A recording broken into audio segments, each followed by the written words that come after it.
ways for them to be able to express themselves, sometimes in the arts or whatever it is that's good for them to do, so that they can have their own expression, to be able to do something, in a good and in a positive way, so that they can live.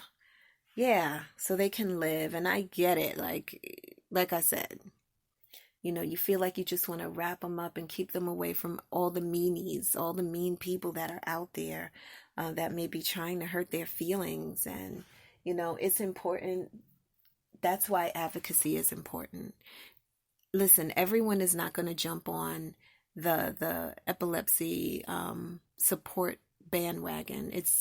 I can't see it. I mean, and I'm a woman of faith. I should be able to say I can see it happening, and maybe it will get better. I hope that it does. But just in case it doesn't, you have to know that there are a bunch of people out there who are celebrating, who are, praying for you, who are lifting you up. And I know some people say, I don't pray for me because of the discouragement, but I know I'll say this on my, for me and my family, it is the prayers that have kept me going. It is the prayers that have helped me, because one thing about my daughter, I remember when I was at work, and I had worked at my job, I'll say for about 6.5 years, and I just kept feeling like I needed to do something different. I needed to transition. I needed to leave. How about that? That's a good word. Let me just use a simple word. I needed to leave. And, my mind was like, no way. I have to be the breadwinner here. I have to do this, that, and the other. But I kept feeling I needed to leave. And then my daughter started to have these seizures. And you know what it's like to be at work. Your child never had a condition before, and all of a sudden it comes from out of nowhere. And you're trying to concentrate. You're thinking about them constantly. Are they okay? Then you find out that they're being bullied, and you still have to send them to school because it's what you have to do. And then you continue to do it, but then you know that you've got to make this change because it's just not going well. And then you may have, a teacher who says something to your child because they don't know. And I want to say this too. When you tell a teacher, like if a teacher has hurt your child's feelings and they say something like, what's wrong with you? You don't know how to read? Or what's wrong with you? You don't know how to whatever, to a child who had an A+ average before and then it plummeted. And then you go to them to advocate, and then you have to tell them, well, listen, you know that she has epilepsy. And, oh, I didn't know that. Oh, yeah, I shouldn't have said that. Well, no, you shouldn't say that to any child, whether they have an illness or not. That's what a teacher is a teacher for, right? And my thing is, if you're concerned about, I'm just putting this in here for some reason, maybe I do, but if you as an educational person, if you're concerned about if a child knows how to read or not, go to your colleagues. If you're not going to speak to that child in a way that is going to be supportive and lift them up, the best thing to do is just go to your colleague. Hey, I want to ask you about student, her name is so-and-so, or his name is so-and-so, and find out what that, we used to call it the homeroom teacher, right? That was where we started class. It was the homeroom. And then we went, we started there in the beginning, went around to our other electives, and then came back to our homeroom at the end. But, ask that teacher, ask someone who might know, but don't hurt the child's feelings, whether they have a condition or not. It's our responsibility to do our best to help. And maybe if you feel like you're burnt out as a teacher and you just feel like you're trying to do your best and it just seems like the students are not grateful or what have you, you've got to find out what you need to do in order to be supportive or help yourself or get the help that you need, as opposed to, asking a child something that might break them. And then they'll keep, speaking to their parent, and their parent has to try to get that out of them, to help them to forget.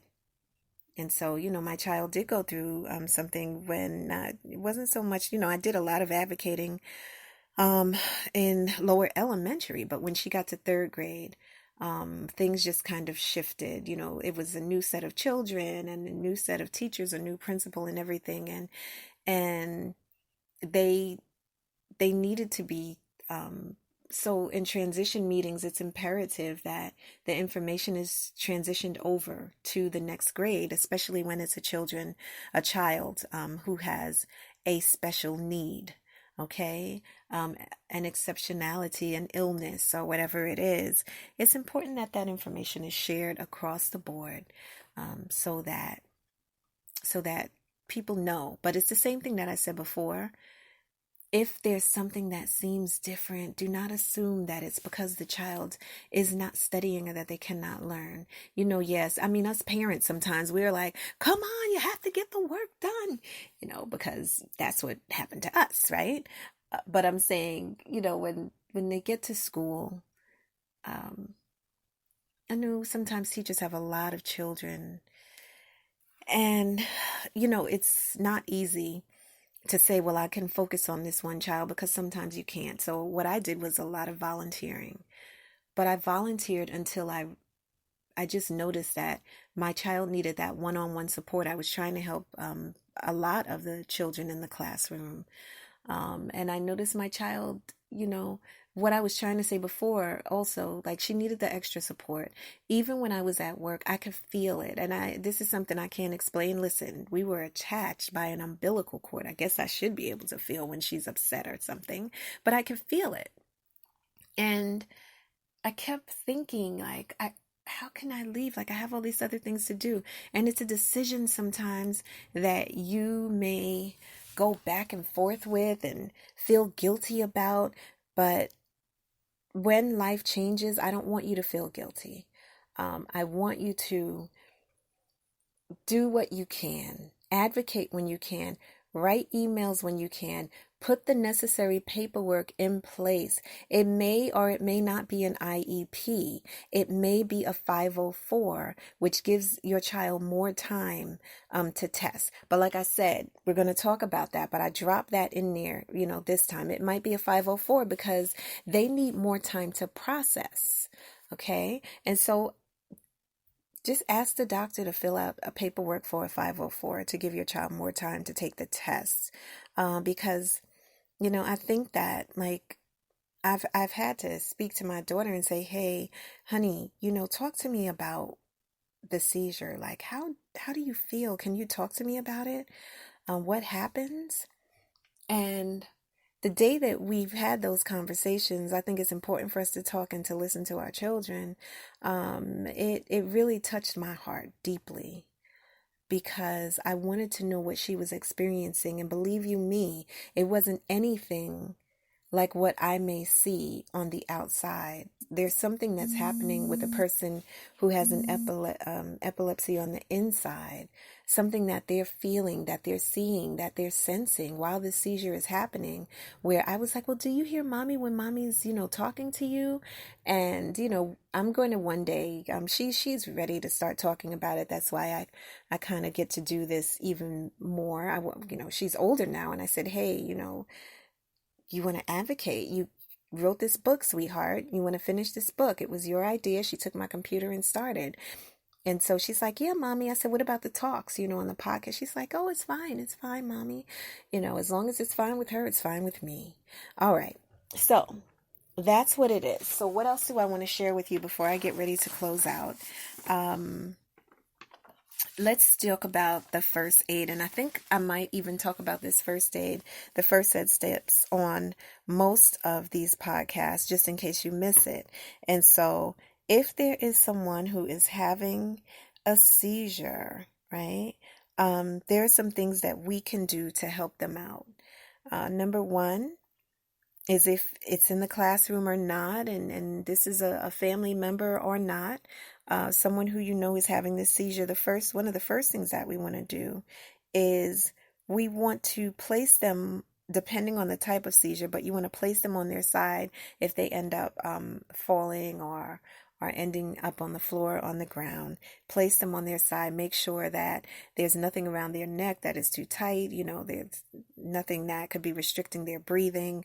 For many of the people who have a seizure, you want to put something underneath their head because, sometimes their head is moving up and down. And so you just want to, put something underneath their head to block any type of pain or blow that they may be experiencing. And so, you want to do that. You want to time the seizure, see how long it is, so that at least, if when you call EMS or someone, you'll be able to tell them, this is how long it actually took place. You want to speak calmly to the person, especially if you're in the school setting and they're having an absence seizure, or not a seizure where they're falling on the ground, a drop seizure or anything like that, where they may be chewing, where they may be blank staring, or fumbling with their clothes, or wandering, or shaking, or having confused speech. You want to speak to them calmly, okay? You don't want to be like, oh my gosh, what in the world is wrong? Can you hear me talking? They're not deaf. They're not deaf. They may be having a seizure and they just need, the body needs a moment by the grace of God just to kind of come out of it. And so we don't want to startle them, because a lot of times people who have seizures don't even know that they've had it, right? They don't know that they've had a seizure. And so we don't want to startle them. What else do we have here? Kind of, if it's in the classroom, you want to explain to others, to other students, little Johnny is having a seizure at the moment. You may want to remove the other classmates out of the classroom, or if you've had the opportunity to share with the classroom, and some parents may be open to that, and some students, because everyone should be involved in trying to help everyone in high school and all of those things. I remember there was a time when I was doing the workshops, and so I was doing it in lower elementary, and wanted to definitely move it up towards middle school, and one of the leaders said to me, oh yeah, because we have a student who pees on himself. And so it was like, I just wanted to say, okay, you do know that he's not doing that on purpose. He can't help that, right? He's incontinent because there's a disruption in his brain and in his thought processing. You do know. You don't know that. Okay. So let's talk about it. Okay. So block the hazards away from the person. If there's tables or different things that they might hurt themselves on, just kind of move it, block it away from them to make sure that they're safe. Okay. And then I just want to strongly encourage you to go onto the Epilepsy website, epilepsy.org. Real life is happening. My phone's ringing.